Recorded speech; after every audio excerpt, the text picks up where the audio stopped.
Hi there, this is Sean McGeever, and I'm doing a Talk Tuesday, even though it's quite late. It's Saturday, it's just been one of those weeks, and then actually I've been kind of in bed all day, a little bit sick, so might sound a little different here. And it's been raining and cold all today, so I'm got my Karen Bray hoodie going, so shout out to my friends in Scotland. But what I'm going to do is jump into Mark 7 and how you might be able to do a club talk through some of those stories in there. So when you look at Mark 7, there's actually a lot of tension that builds up through there. It opens with the story of Jesus encountering the Pharisees and the scribes, and they're not happy with his teaching, and they want to get him. And so there's a lot of tension there. And then Jesus takes off, and he goes actually to a Gentile region and engages with this Syrophoenician woman. And then he comes back onto the other side of the Sea of Galilee, and he heals a deaf man, a man who's born, or a man who is deaf and mute. And so actually that's the story that I think would fit best, because in club, I think it just might be the most straightforward example of who Jesus is and how he interacts with people. Which is that Jesus is God and that he wants to work in our lives powerfully. And so hopefully, like this man's life was radically changed, hopefully we might even see that in our club. So a little outline about the way you could go through it, or just what kind of the story's about in case you're not familiar with it. There's a certain location that you go to. It's not all that important where he's at.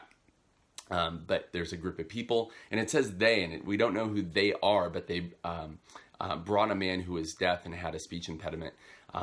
So it's not a main focus of the story, but who are these people that brought their friend? It's a little bit, it sounds familiar as the friends who brought their, the four friends who brought their friend on a stretcher and lowered him through the roof. But anyway, there's these they people, and we don't know who they are, but this is what they did. It says that they begged Jesus I think it says they begged Jesus to lay his hands on him. And so, wow, amazing friends that they would do that, similar to the ones that lowered the man through the roof.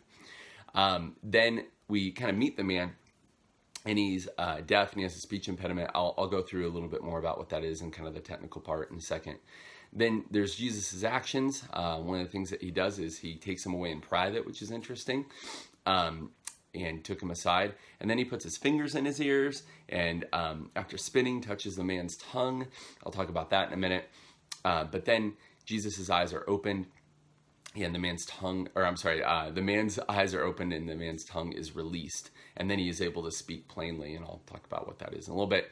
And then there's kind of the interesting part that comes at the end that always comes up in my campaigners. I'll mention in a second, the technical bit, but Jesus makes this request for them to tell no one, to keep it a secret, and then kind of what happens often, they actually don't do that.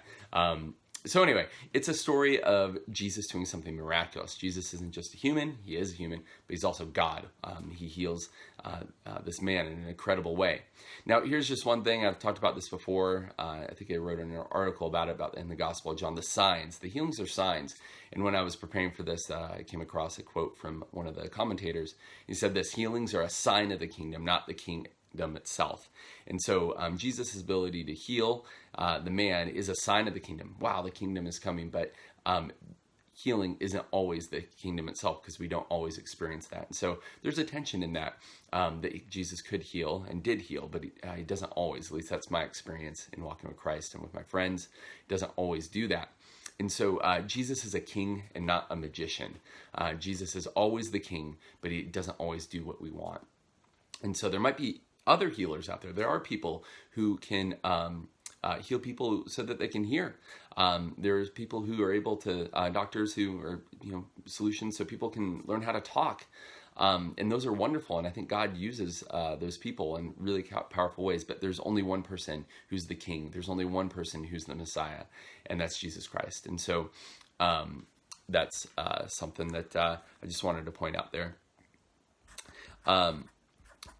So as far as main points, there's a couple points that I wanted to make, and one is that the secret is out, kind of borrowing from the last part of it, when he tells them not to talk about it, and they tell about him anyway. there is no secret now. Jesus is God. Jesus is King. Jesus heals like no one else. Follow him today. And it's all come back to that at the end, but that there's no secret about it now. And that'd be a bit of a testimony. Like maybe you've experienced it like I have. I didn't know about this. It's as if I didn't know, and then someone told me this. And it's not a secret where anyone needs to keep it like private, but I just didn't know it. It's as if it was a secret to me. So there's that. The second one is, will you open your ears to hear this? Kind of a main point would be, would you be open to hearing about this and believing in this and thinking about this and responding that Jesus is God, that Jesus is King, and to follow Jesus? So here are a couple things that we learn about Jesus. Obviously, I've already said it, but Jesus is God. Jesus is compassionate. Obviously, he cares about this man's condition. But also, kind of leading up to this point, Jesus faced incredible opposition, hostility, difficulty, and stress. He knows what that is like, in case maybe you feel that as well. What does this have to do with our life? Our problems and issues are opportunities to turn to Jesus so that we can know that he's God in the midst of our situations. Here's a couple technical details, and then I'll do some illustrations, and I'll kind of wrap up this hopefully a bit shorter one. I'm going to actually head back to bed. I'm not feeling very good. But the man had a deaf. He was deaf, and he had a speech impediment. And there's a really interesting part about the speech impediment. It's like it could be translated like that his tongue was tied up in knots. It might be that he actually just couldn't really fully speak. Some commentators think that he actually was able to speak when he was younger, and then there's something about the way that he wasn't able to form words correctly, and so that's why it says then he was able to speak plainly. And so actually this word is only used once in the New Testament. And then it's used once in the Old Testament, in the Greek translation of the Old Testament, the Septuagint. And so this is a really unique and very specific word that isn't used elsewhere. And when we look back at how it's used in the Old Testament, it's actually from Isaiah 35. And it's actually Isaiah 35, verses 5 and 6. And I'd encourage you to look at that. But that little passage there talks about that in the future there would be people who are deaf, who are being healed, that are mute and are able to speak. And so when this specific miracle happens, and that specific word is used by Mark, it is an echo back to Isaiah 35 that, like many of Isaiah's other prophecies, that there would be some day that would come when God would do this sort of action. And so in a way, Jesus is fulfilling an expectation that the Jewish people had. So there's a lot in there, but here's the point I would make in the club talk, that the way that Jesus healed people's ears and their mouths was showing the people of the day that they knew that this is the king that they had expected, that this is, the technical word be the Messiah. He's the anointed king that they were expecting. So anyway, there's a little bit about the speech impediment. You might want to look back at Isaiah 35 and give that a read. Also, some people are really kind of interested or drawn into why does he stick his finger in the man's ears or spit and then touch his eye or tongue. And this would have been just something that back in those days, healers did. There were other healers other than Jesus, and that's one of the reasons why I made the point about that there might be other healers even today, but there's only one king, there's only one God, there's only one Messiah.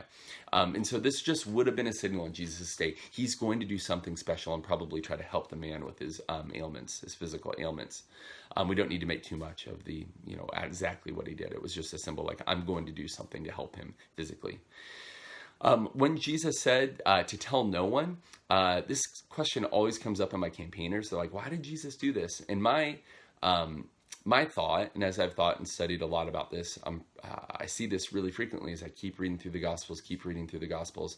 In the early and middle parts of Jesus' ministry, it seems that, and you can see this in Mark, you can trace it right up to this point.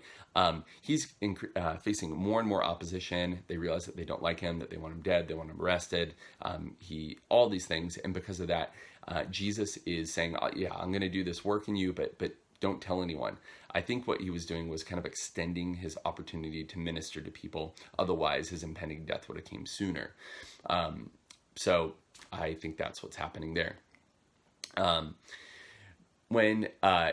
At the end here in verse 37, it says, and they were astonished beyond measure, saying, he has done all things well. He even makes the deaf hear and the mute speak. This phrase when it says he's done all things well, it would have been another echo that the Jewish listeners would have understood that this is an echo actually all the way back to Genesis 1:31, when God saw all that he made and he said it was very good. This phrase he does all things well is an indirect way of saying, of them actually proclaiming and confessing that this must be God the creator. So when we read it in English, we don't really see that. But in those days, they would have said, he does all things well. This is like the God that does all things well. Only God could do this sorts of things. So this is a proclamation and a confession of who Jesus is, which is kind of lost for me because I wouldn't have recognized that at first. Now, here are a couple illustrations about how you could go about this. If you had, for some reason, a door at camps, this is really frequent, or maybe you don't have a door, but you have a little, maybe like a little cabinet or a little storage unit or something, you could open a door and just talk about, are you open? When it says that his ears are open, you say, in your life, are you open to what Jesus might do in your life? What Jesus might do, in your world, what Jesus might do, like starting today. Say, a lot of us kind of are closed or don't know. It's a bit of a secret. I'm telling you, Jesus has worked, and you could say Jesus has worked in my life. All of us Young Life leaders, all of us Wildlife leaders, Jesus has worked. Are you open to that? And open up a door. Here's another one. You could kind of like play on this secret theme and just start off maybe your club talk with, hey, I want to tell you a secret. Can you keep a secret? And then, maybe tell a story, a funny story, maybe something you don't tell everyone, or a time when your secret got out, and just play on this idea and say, actually, this isn't much of a secret anymore, and go through that. I think you might hear my dog, Ewan, out there. He's excited. Maybe he's excited about my Karen Bray shirt because he's named after our friend in Scotland. Hi, Ewan, if you're listening. And then another illustration you could do would be to play on that that he was deaf and that his tongue was loosed, which is to get some earplugs. Where are they at here? Earplugs. And I got these out of my handy dandy toiletry bag that I always bring to camp, because there's always people that snore really loud at camp. So leader tip there for camp. But you could put, earplugs in your ear and just talk about that some of us either have never heard about Jesus, or some of us purposely kind of keep our ears plugged and don't want to hear about what God wants to do, but you're missing out. You're missing out. So the idea of earplugs and not listening, either because you haven't heard before or you've heard before and you just don't want to hear it. Say, tonight, would you be open to this message? Another one could be, since he couldn't speak, you could say, maybe you've heard this, but you've never kind of publicly confessed this. This isn't really part of your life. You've never said, Jesus, I do want to follow you. You could use a piece of tape almost as if you couldn't speak. There you go. Oops, that didn't work.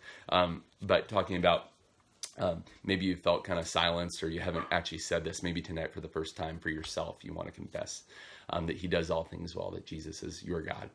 I found a little quote, which is pretty cool. It's a bit obscure, but the famous composer Beethoven, the composer, he was deaf. I don't know if you knew that, but his last words before he died were, I shall hear in heaven.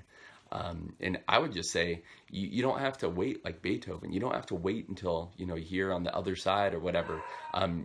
Challenge them that they can hear today. Like, you could hear today. You don't have to be like Beethoven.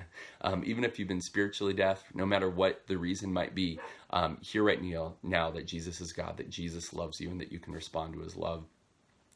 One other idea could be, and I'll put a link in there, is I think there's all these wonderful videos floating around about some sort of procedure that doctors can do where people hear for the first time, and the look on their face when they hear for the first time. It's really kind of incredible, but maybe you could pull one of those up and show it. So anyway, I'm going to wrap it up and head back to bed. I hope you're all doing really well and that your talks go wonderful. Thanks.